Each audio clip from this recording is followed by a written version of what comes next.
নফস এটা মানুষের সবচেয়ে বড় শত্রু।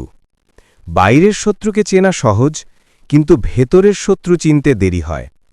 নফস সবসময় আমাদের মন্দের দিকে ঠেলে দেয়। কুরআনে আল্লাহ তাআলা বলেছেন, নিশ্চয়ই নফস তো মানুষকে মন্দ কাজের দিকেই প্রলুব্ধ করে, তবে আমার রব যার প্রতি দয়া করেন তিনি ব্যতীত। সূরা ইউসুফ ৫৩। ভেবে দেখুন, কতবার আমরা নফসকে বিশ্বাস করেছি, অথচ প্রতিবারই তা আমাদের ধোঁকা দিয়েছে। কখনো বলেছে, আজ নামাজ না পড়লেও হবে, আবার কখনো বলেছে, এই গুনাহটা ছোট, আল্লাহ তো ক্ষমা করে দিবেন।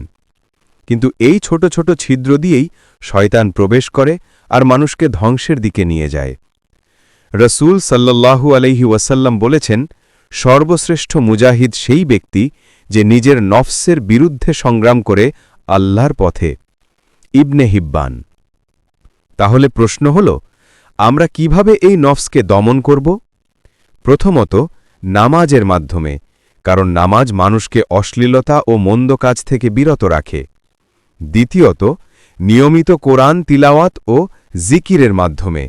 আল্লাহর শ্রমণে অন্তর শান্ত হয় আর নফস দুর্বল হয়ে যায়। তৃতীয়ত, নফসের ইচ্ছার বিপরীতে চলা। যখন নফস কোনো হারাম কামনায় টানে, তখন আল্লাহর জন্য তা ত্যাগ করা।